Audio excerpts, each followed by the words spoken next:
सुप्रभात। आज का यह वीडियो कक्षा 4 के बच्चों के लिए है। बच्चों, इस वीडियो के माध्यम से मैं आप सभी को हिंदी वन अर्थात हिंदी व्याकरण के पाठ 15 क्रिया को अध्ययन कराएंगे। पाठ 15 क्रिया। जैसा कि क्रिया शब्द का अर्थ होता है काम। हम संसार में जितने भी कार्य करते हैं, जितने भी काम करते हैं, वो सभी क्रिया कहलाते हैं। जैसे पढ़ना, लिखना, सोना, झूला झूलना इत्यादि प्रत्येक कार्य क्रिया कहलाते हैं। तो क्रिया का सामान्य अर्थ होता है काम। क्रिया का सामान्य अर्थ होता है काम। जो आप, हम, ये संसार के प्रत्येक व्यक्ति जो कार्य करते हैं वे क्रिया कहलाते हैं। तो क्रिया की परिभाषा आप इस प्रकार याद करेंगे कि जिन शब्दों से किसी काम के करने का बोध हो। जैसे उदाहरण स्वरूप मैं बोलूं कि सीमा पत्र लिख रही है, तो सीमा कार्य कर रही है पत्र लिखने का। सीमा कार्य कर रही है क्योंकि वो पत्र लिख रही है, तो वो लिखने का कार्य कर रही है। तो इस वाक्य से हमें लिखने के कार्य का पता चलता है। तो मैंने बताया कि क्रिया किसे कहते हैं, जिन शब्दों से हमें पता चले कि व्यक्ति क्या कार्य कर रहा है। व्यक्ति हंस रहा है, पढ़ रहा है, रो रहा है इत्यादि क्या कार्य कर रहा है, वह कार्य ही कहलाएगा क्रिया। तो आप क्रिया की परिभाषा इस प्रकार से आसान शब्दों में इस प्रकार याद कर सकते हैं कि जिन शब्दों से किसी भी कार्य करने का बोध हो या जिन शब्दों से किसी काम का करना या होना समझा जाता है, तो वैसे शब्द क्या कहलाते हैं, वैसे शब्द क्रिया कहलाते हैं। जैसे किसी काम के करने का बोध हो। तो मूल रूप से बच्चों क्रिया दो प्रकार के होते हैं। अब हम जानेंगे कि क्रिया के कितने भेद होते हैं। तो क्रिया के दो भेद होते हैं। सकर्मक क्रिया पहला है। क्रिया के दो भेदों में से पहला भेद है सकर्मक क्रिया और दूसरा है अकर्मक क्रिया। तो देख सकते हैं कि मैंने दोनों तरफ सकर्मक क्रिया और अकर्मक क्रिया के उदाहरण दिए हैं। लेकिन सबसे पहले हम जानेंगे कि सकर्मक का अर्थ क्या होता है। सकर्मक, स का अर्थ होता है साथ। स का अर्थ होता है साथ। जिस क्रिया के साथ कर्म हो, स का अर्थ होता है साथ। और यहाँ देखेंगे अकर्म, अ का अर्थ होता है बिना, कर्म के बिना। यहाँ स का अर्थ होता है साथ और अ का अर्थ होता है बिना, बिना कर्म के बिना। तो यहाँ कर्म रहेगा और दूसरा अकर्म क्रिया में अ का अर्थ होता है बिना, इसलिए यहाँ पर कर्म का अभाव रहेगा। मतलब यहाँ इस अकर्मक क्रिया में कर्म नहीं रहेगा। और सकर्मक क्रिया में स का अर्थ होता है साथ, इसलिए यहाँ इस क्रिया में कर्म रहेगा। लेकिन आप यह जानना चाहेंगे कि कर्म किसे कहते हैं। तो सबसे पहले हम सकर्मक क्रिया और अकर्मक क्रिया को पढ़ने से पहले यह जानेंगे कि कर्ता किसे कहते हैं, कर्म किसे कहते हैं और क्रिया किसे कहते हैं। तो जैसे कि मैंने बताया कि क्रिया किसी काम के करने को कहते हैं। जैसे कि मैंने एक उदाहरण बताया कि सीमा पत्र लिख रही है, तो पत्र वह लिखने का काम कर रही है। लिखना एक क्रिया है, एक काम है। लेकिन हम उस वाक्य में जानेंगे कि कर्म, क्रिया और कर्ता कैसे पहचानते हैं। देख सकते हैं कि मैंने एक वाक्य लिखा है कि सुहाना पत्र लिख रही है। जैसे मैंने एक उदाहरण लिखा है कि सुहाना पत्र लिख रही है, तो इस वाक्य में कार्य कौन कर रहा है।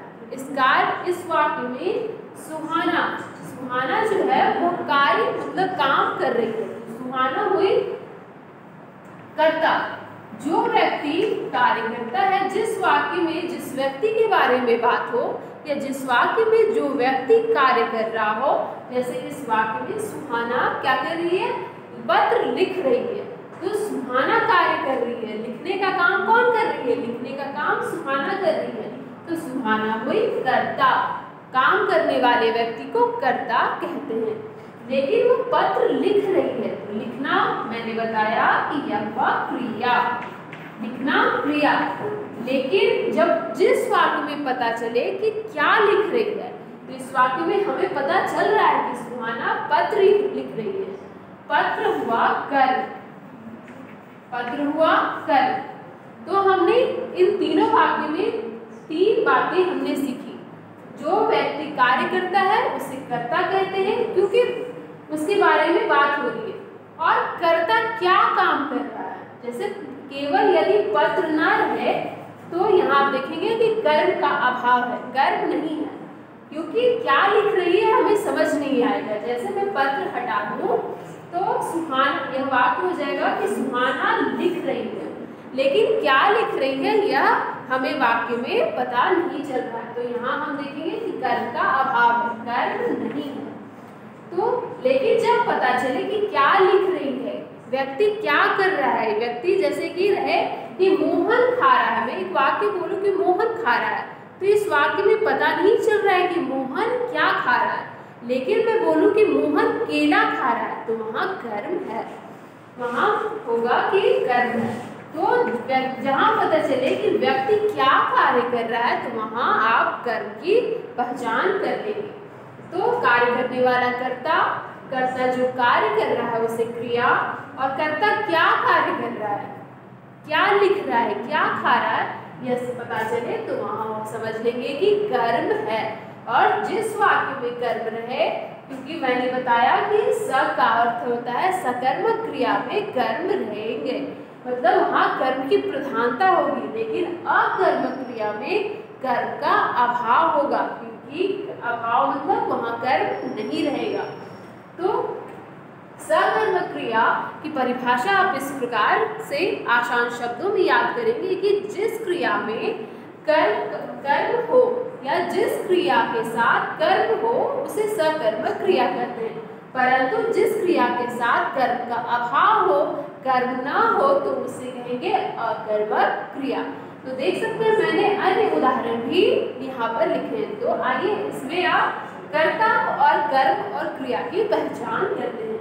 दूसरा वाक्य मैंने लिखा है कि लड़के झूला झूल रहे हैं। इस वाक्य में झूला झूलने का कार्य कौन कर रहे हैं? इस वाक्य में झूला झूलने का कार्य लड़के कर रहे हैं।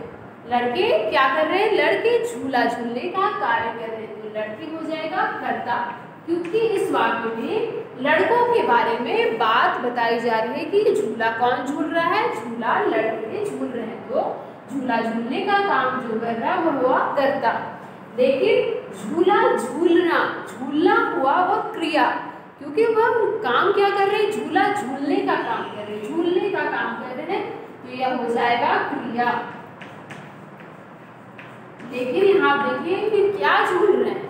झूला झूल रहे हैं, तो यहाँ पर हम देखेंगे कि कर्म है, तो यहाँ पर आप समझ जाएंगे कि यह सकर्मक क्रिया है। जिस वाक्य में यह तीनों रहे, कर्ता, कर्म और क्रिया, वो हो जाएगा सकर्मक क्रिया। लेकिन जिस वाक्य में देख सकते हैं यहाँ पर कर्म नहीं है, मोहन पढ़ता है, लेकिन यहाँ इस वाक्य में स्पष्ट नहीं है कि मोहन क्या पढ़ रहा है। मोहन कहानी पढ़ रहा है, कोई पुस्तक अन्य पढ़ रहा है, यहाँ समझ में नहीं आ रहा। वाक्य में यह बात आपको पता नहीं चल रही है कि मोहन क्या पढ़ने का कार्य कर रहा है। तो यहाँ आप देखेंगे कि कर्ता है और दूसरा क्रिया है, लेकिन इस वाक्य में कर्म नहीं है, कर्म का अभाव है। जिस वाक्य में केवल कर्ता और क्रिया रहे उस वाक्य को अकर्मक क्रिया, लेकिन जिस वाक्य में कर्ता, कर्म और क्रिया तीनों रहे वह सकर्मक क्रिया। तो उसी प्रकार मैंने तीसरा उदाहरण भी लिखा है, अभिषेक आम खा रहा है। तो इस वाक्य में कौन काम कर रहा है? अभिषेक आम खाने का कार्य कर रहा है। अभिषेक क्या कर रहा है? अभिषेक आम खाने का कार्य कर रहा है, तो अभिषेक हो जाएगा कर्ता, क्योंकि इस वाक्य में किसके बारे में बात हो रही है? इस वाक्य में अभिषेक के बारे में बात हो रही है, लेकिन वो क्या कर रहा है? वो खा रहा है, तो खाना हो जाएगा क्रिया, क्योंकि खाना एक कार्य है, खाना हो जाएगा क्रिया। लेकिन यहाँ पता चल रहा है कि अभिषेक क्या खा रहा है? अभिषेक आम खा रहा है, तो आम हो जाएगा कर्म। तो हम देखेंगे इस वाक्य में हमने तीनों की पहचान कर ली, कर्ता भी है इस वाक्य में, कर्म भी है और क्रिया भी है। तो जिस वाक्य में तीनों रहे वह सकर्मक क्रिया। इसी प्रकार यहाँ पर मैंने अकर्मक क्रिया के भी उदाहरण लिखे हैं, जिसमें दूसरा उदाहरण है अंकित खा रहा है। जैसे कि, लेकिन आप देखेंगे अंकित क्या है? अंकित नामक जो बालक है वह खा रहा है, लेकिन क्या खा रहा है यह स्पष्ट नहीं है। वह क्या खा रहा है यह पता नहीं चल रहा है। वो यहाँ पर कर्ता है और क्रिया है, लेकिन यहाँ पर देखेंगे कि कर्म नहीं है, कर्म का अभाव है, तो वो हो जाएगा अकर्मक क्रिया। नेहा सो रही है, नेहा क्या कर रही है? नेहा सोने का काम कर रही है। यहाँ सोना हो जाएगा क्रिया, सोना हो जाएगा क्रिया, लेकिन और नेहा हो जाएगा कर्ता। लेकिन कहाँ सो रही है यह स्पष्ट पता नहीं चल रहा है।